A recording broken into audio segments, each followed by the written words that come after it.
استغفر اللہ ربی من کل ذنب واتوب الیہ استغفر اللہ ربی من کل ذنب واتوب الیہ استغفر اللہ ربی من کل ذنب واتوب الیہ استغفر اللہ استغفر اللہ استغفر اللہ استغفر اللہ استغفر اللہ استغفر اللہ استغفر اللہ استغفر اللہ استغفر اللہ استغفر اللہ استغفر اللہ استغفر اللہ استغفر اللہ استغفر اللہ استغفر اللہ استغفر اللہ استغفر اللہ استغفر اللہ ربی من کل ذنب واتوب الیہ استغفر اللہ ربی من کل ذنب واتوب الیہ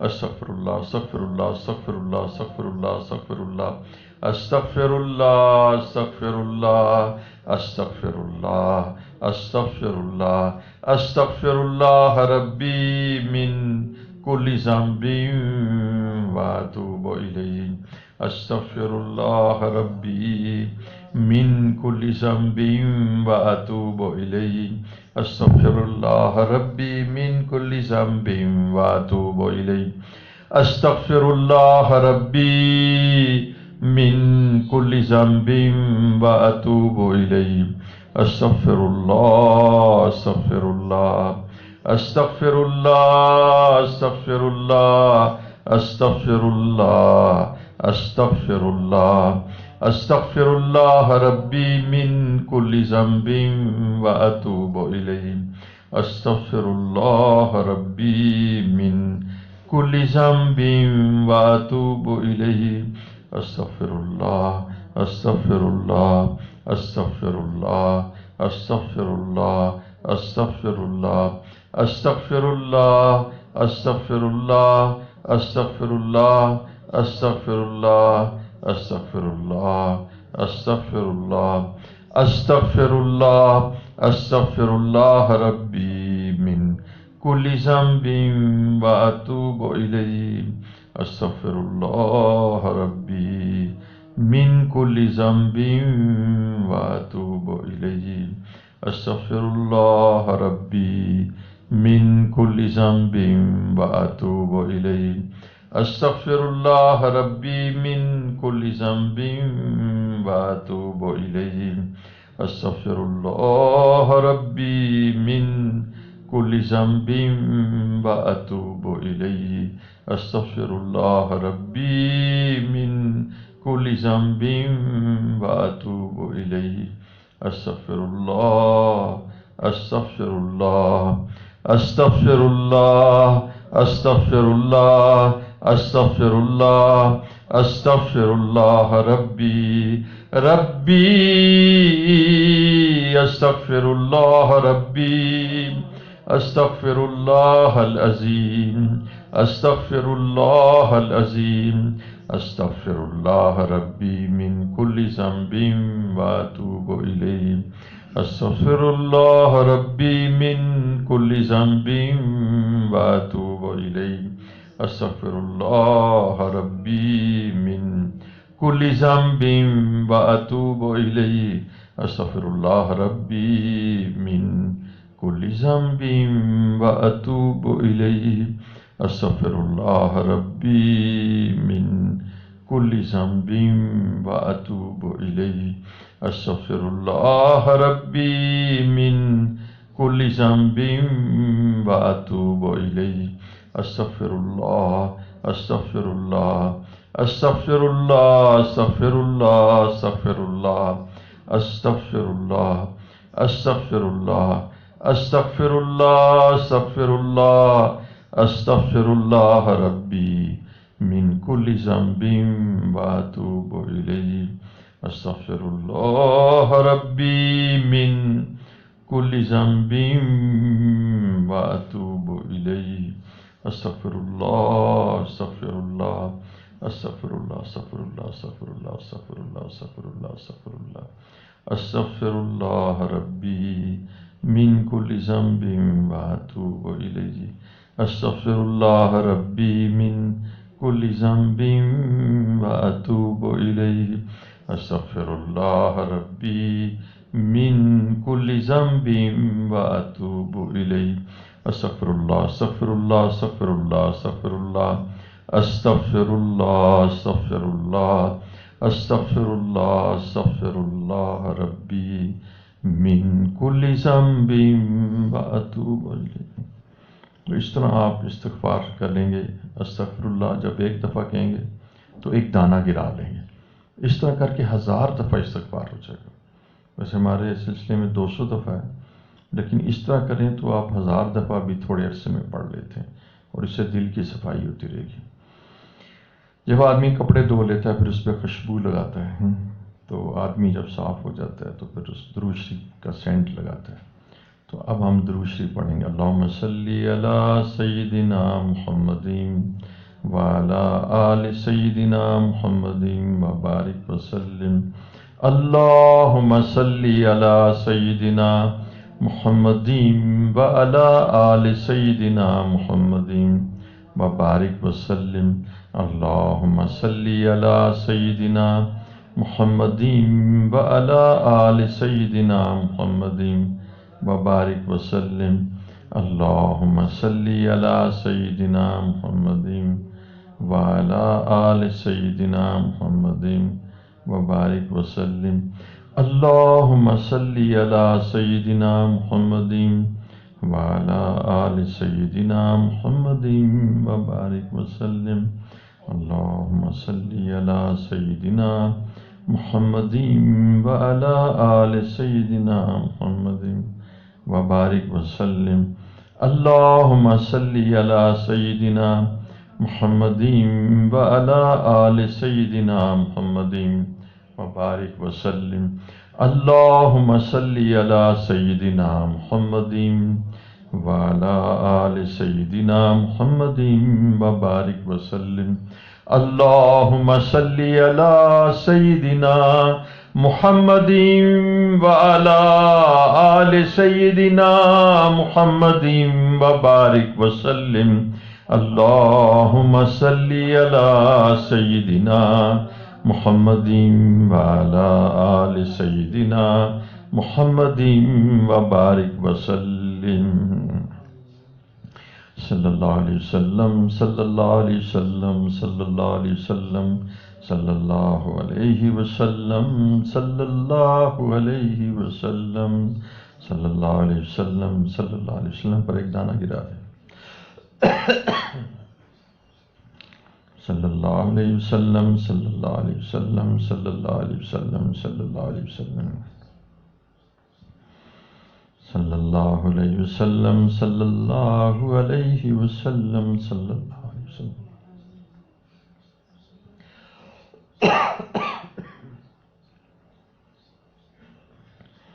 صلی اللہ علیہ وسلم، صلی اللہ علیہ وسلم، صلی اللہ علیہ وسلم، صلی اللہ علیہ وسلم، صلی اللہ علیہ وسلم، صلی اللہ علیہ وسلم، صلی اللہ علیہ وسلم، صلی اللہ علیہ وسلم، صلی اللہ علیہ وسلم، صلی اللہ علیہ وسلم۔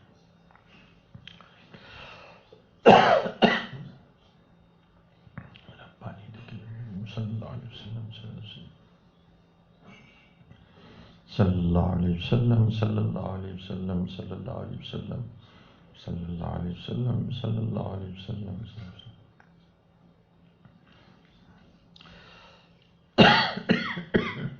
صلی اللہ علیہ وسلم، صلی اللہ علیہ وسلم، صلی اللہ علیہ وسلم، صلی اللہ علیہ وسلم، صلی اللہ علیہ وسلم، صلی اللہ علیہ وسلم، صلی اللہ علیہ وسلم، صلی اللہ علیہ وسلم، صلی اللہ علیہ وسلم، صلی اللہ علیہ وسلم، صلی اللہ علیہ وسلم، صلی اللہ علیہ وسلم۔ اللہم صلی علی اللہم صلی علی سیدنا محمد وعلی آل سیدنا۔